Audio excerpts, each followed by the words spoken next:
You know that feeling when you know you have to drastically change something if you want to heal and grow and not be afraid anymore? That moment came for me when I was having the worst panic attack, crying on my bathroom floor, had no clue how to come back from where I was. I was 32 and postpartum with my first baby, who is 7 now.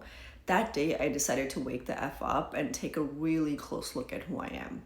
Story for another day, but that was the day when I decided that I'm never gonna take shit from anyone anymore. No one's ever gonna be able to walk all over me anymore. I'm not going to let anyone disturb my peace any longer because that's in my control. I knew that much, but I didn't know how to get there. I knew what and who I wanted to be, but I didn't know how to be that person.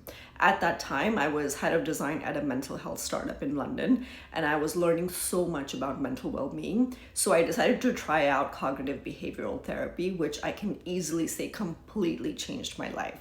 Through therapy and studying neuroscience and how our brain works, I started to shed years of conditioning and slowly, bit by bit, started becoming who I was always meant to be.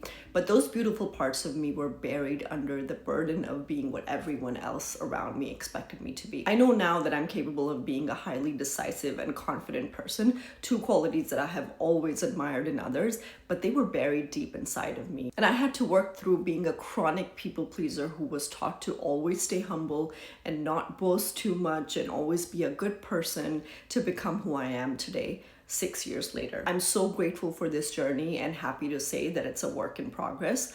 I want to share what I've learned along the way, so if you too are on that healing growth journey, follow along so we can do this together.